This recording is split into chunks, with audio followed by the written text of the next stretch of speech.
The Africa Eco Race arrived in Mauritania on Monday. Competitors spent a beautiful rest day in Dakar, Morocco, on the edge of the Atlantic, but weather conditions were poor when they started towards Mauritania the next morning. They were then plunged into scorching heat at the start line, obliged to wait for the helicopters carrying the race direction and medical staff. The organisers made the only safe choice and cancelled the first stage to Mauritania. We have to wait to 2 o'clock and this car come back.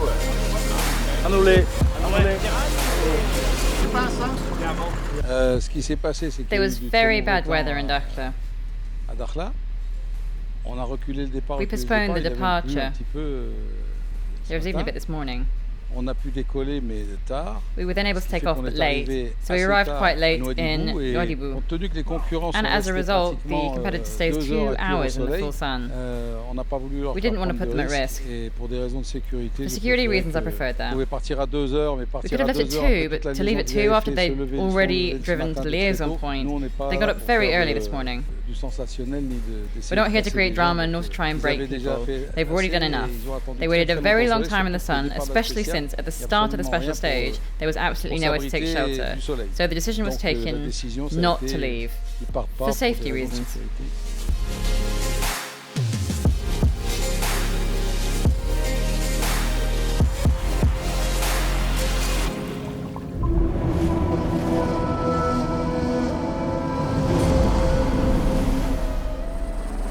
But the next day, the race was able to resume, and after 4 days spent in Mauritania, it is worth noting the incredible performance of Javier Flick on his bike. The young Breton occupies the first place of the Motul Extreme riders. It's not over yet. There is some time left until the border and Dakar. All's good, the bike is fine, I'm fine. Today, a small fall in the dunes, but nothing serious. This is my only crash in the rally, so when it goes like this, it's great. No real scares, just a little crash. No big mistakes in navigation. Yesterday and the day before yesterday, it's true that I took a bit of a physical blow, and having had a loop stage for us malmotos, not moving the tent, having the trunks available when I arrived, it allowed me to recover well, and that's why I was in good shape today.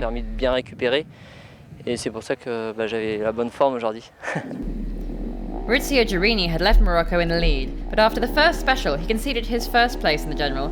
The Italian, however, remained strong in second position. But on Thursday, everything accelerated abruptly. Giurini skipped a point in his road book, wasting precious time. He spent a long time refining the route in the dunes, finishing on 45 minutes behind scratch on Thursday night.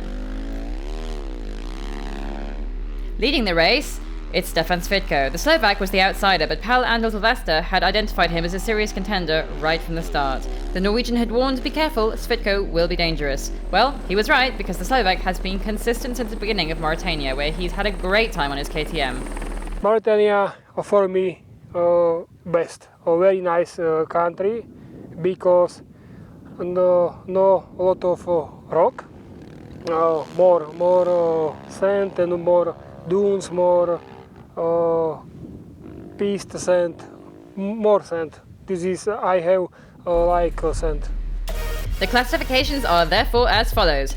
Stefan Svitko is in the lead, Giurini is in second place, Javier Flick, first of the Motul Extreme riders, is third ahead of Sylvester, Taras and Wallace.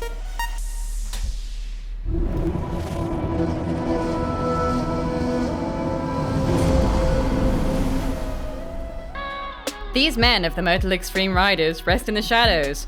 Thanks to them, competitors can ride without worry. Led by Didier Mengue, they play an essential role for these extreme bikers. My job, like that of all my colleagues, is to drive all the trucks. C'est-à-dire que c'est de conduire les camions.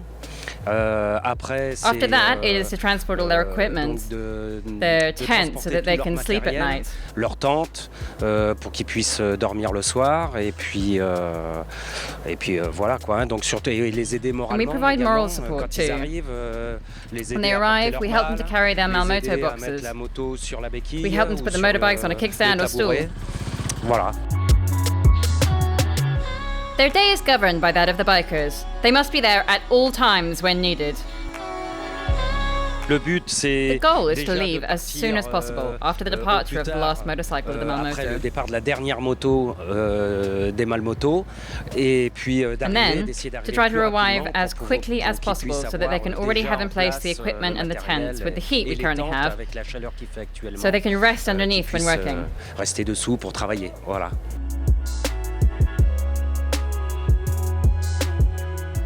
Les demandes les plus fréquentes, c'est surtout du matériel, c'est-à-dire des lubrifiants, that's to say lubricants with the partner motor, i.e. oils, chain cleaners, chain grease, brake fluids.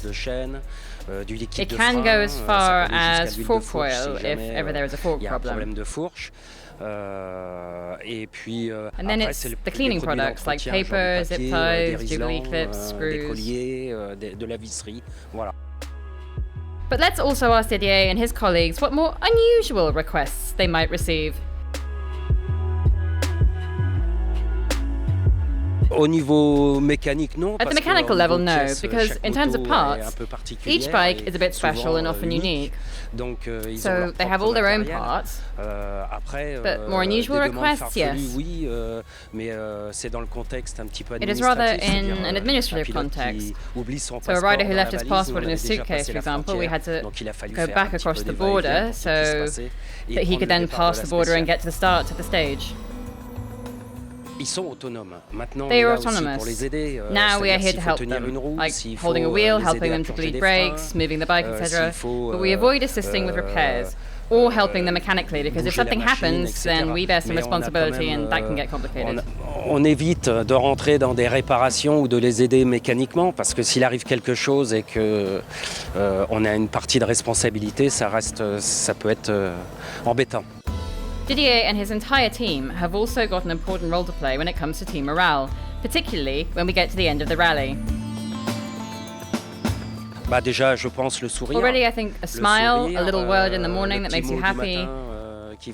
There are many nationalities. Y a beaucoup de nationalités. Here are the Japanese. Là, y a des Japonais, a few words in Japanese, a few words in German, a few or two in Swedish. Does it bring everyone together? We are a family at the end of the day. On est une famille en fin de compte. Voilà. Devoted to the event since its beginning, Didier will be back for the 15th edition of the Africa Eco Race from 11th to 26th of March.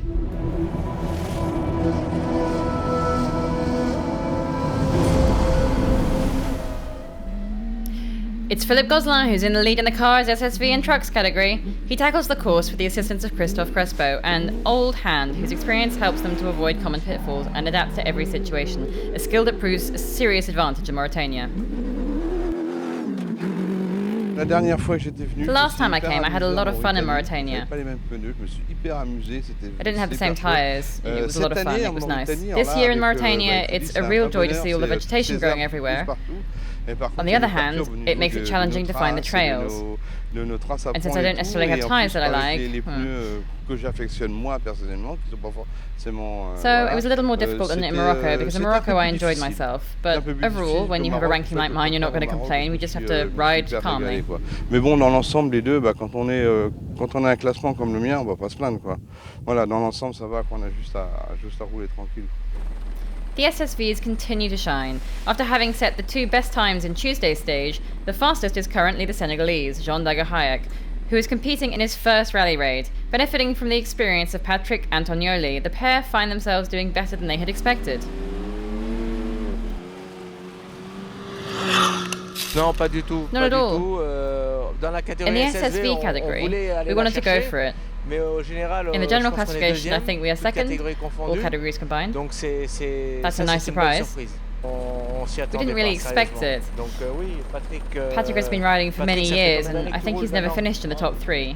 Beaucoup, et je pense qu'il n'a jamais rentré dans la top 3. Bon, c'est encore long, Dakar. Dakar is still far away, but we are happy to be at the finish.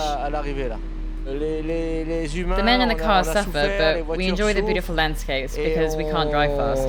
On profite des beaux paysages parce que du coup on peut pas rouler vite. In the trucks, you can't help but be in awe of this man.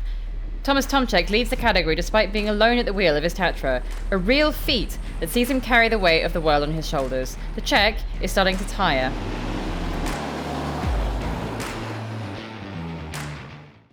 In the general classifications, the 204 is in the lead ahead of Jean Dagahayek's SSV. The Dutchman Meyer is 3rd, Tomczyk and his Tatra are 5th.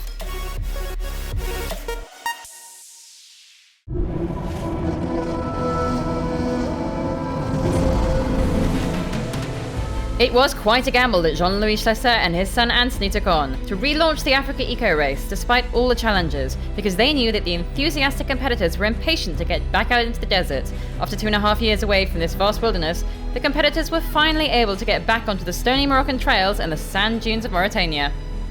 Absolument. 2 years without being able to organize. It was very frustrating. Because even if for 2 years we couldn't race, it doesn't mean that we weren't preparing.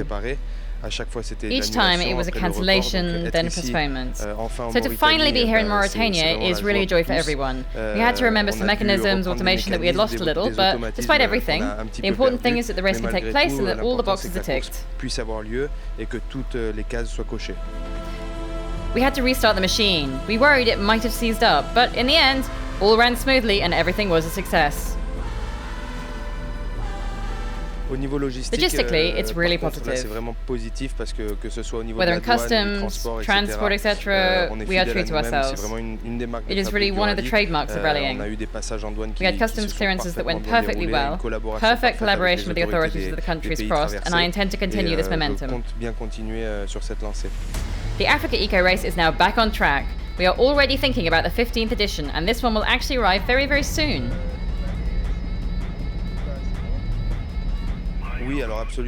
Yes, we will be back in 5 months. This will be the first time that we've had 2 editions so close together. What for? Because we were supposed to have the 2022 edition in March, but it was postponed to October. We wanted to maintain an edition in 2022, and March was where we had the dates originally planned. Now we return to our historical dates. It will be January in 2024. We will have 2 successive editions, which will therefore be in March 23 and January 24.